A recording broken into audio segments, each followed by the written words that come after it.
Welcome students. तो हम पढ़ रहे थे political science class 12 RBSE board का पार्ट बी का chapter number 1 features of Indian constitution, Bharat के संविधान की विशेषताएं। तो आइए आप चलते हैं 14वीं विशेषता पर, जो आपकी किताब में दी गई है, जिसका नाम है कठोरता व लचीलेपन का मिश्रण, यानी combination of rigidity and flexibility.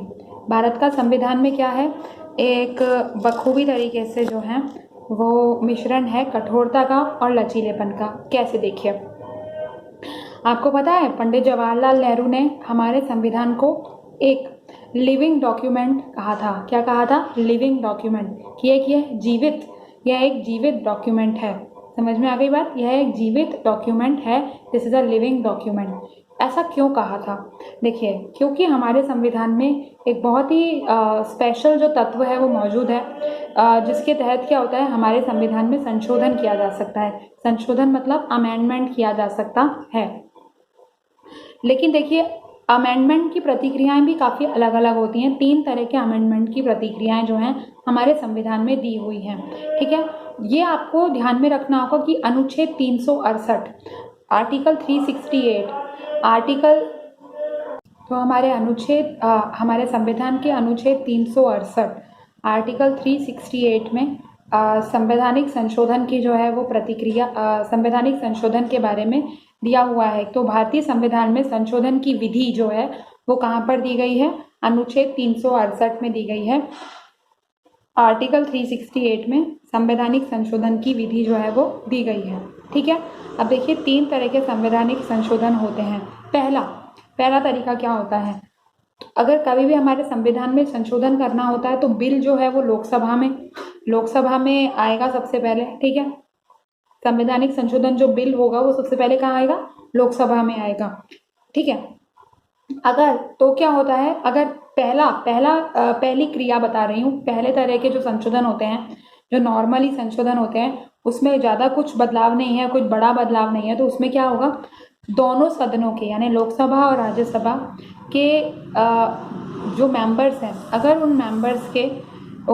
Members के क्या बोलते हैं, जितने भी लोग मौजूद हैं उस टाइम पर, अगर जो जितने भी लोग उस समय मौजूद हैं, उनमें से 51% लोगों ने, 51% लोगों ने, यानी कि सिंपल मेजॉरिटी जो है 51% लोगों ने, जितने मौजूद हैं उनमें से 51% लोगों ने अगर उस बिल के हाँ में अगर वोट डाल दिया तो वो संशोधन जो है वो पारित हो जाता है।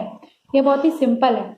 लोकसभा और राज्यसभा में इस समय जितने भी सदन के जो सदस्य मौजूद हैं, ठीक है, जितने भी सदन के जो सदस्य मौजूद हैं, तो जो प्रेजेंट जितने हैं, उन प्रेजेंट में से भी 51% लोगों ने अगर उस बिल के फेवर में हाँ भर दी है, हामी दे दी है, तो वो कॉन्स्टिट्यूशन अमेंडमेंट बिल पास हो जाता है। इतनी आसान होती है इसकी प्रक्रिया, जो फर्स्ट टाइप के अमेंडमेंट्स होते हैं उनमें। इसमें इतनी आसान तरीके से सिंपल मेजॉरिटी से कौन कौन से बिल जो है वो पारित हो सकते हैं, जैसे अगर किसी राज्य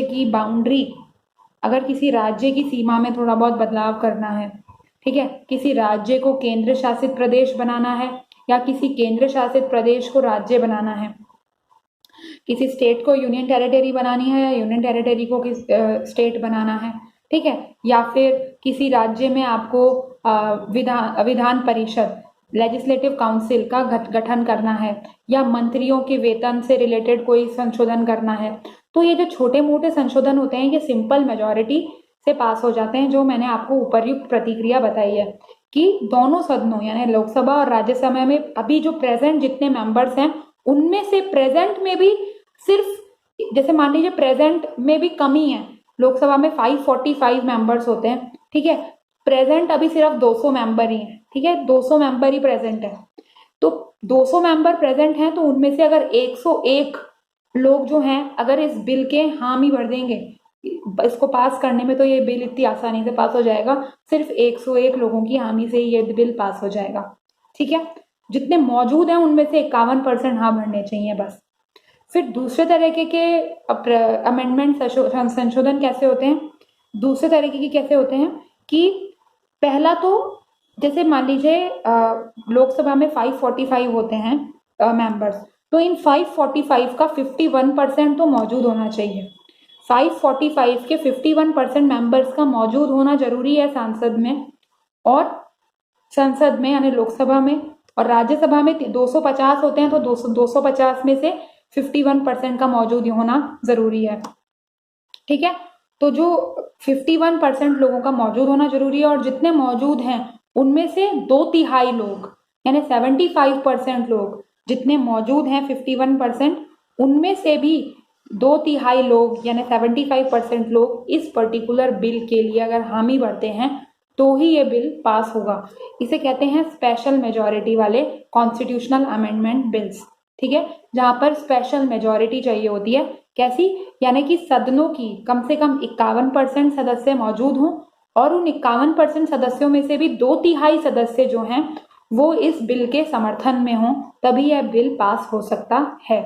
ठीक है, तीसरे तरह के संशोधन होते हैं जिसमें क्या होता है, सदनों के 51% सदस्य मौजूद हों और जो 51% सदस्य मौजूद हैं उनमें से 2/3 सदस्य इस बिल के समर्थन में हैं, प्लस कम से कम आधे राज्य, जितने भी राज्य हैं बंगाल, बिहार, तो ये कम से कम भी आधे राज्य जो हैं, यानी आधे राज्य अभी 28 राज्य हो गए हैं, वापस से 28 हो गए हैं क्योंकि जम्मू कश्मीर अब यूनियन टेरिटरी हो गया, तो कम से कम भी 28 में से आधे राज्य हुए 14, तो 51% कितने होंगे, 15 राज्य हो जाएंगे। ठीक है, तो कम से कम भी 15 राज्य जो हैं उस बिल के समर्थन में हों।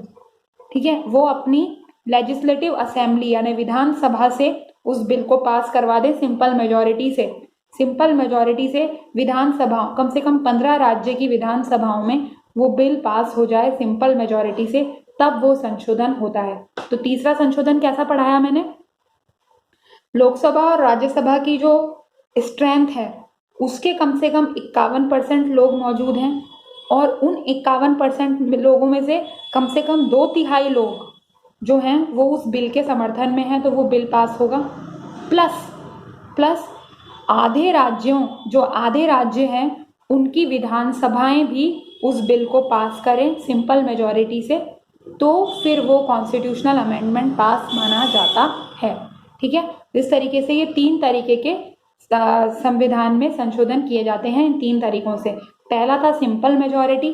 ठीक है, चाहे मान लो लोकसभा में 545 सदस्य होने के बावजूद भी मान लीजिए 200 ही मौजूद है, तो उन 200 में से 51% लोग उस बिल के समर्थन में होने चाहिए, तो वो बिल पास हो जाता है, तो यह सिंपल मेजॉरिटी।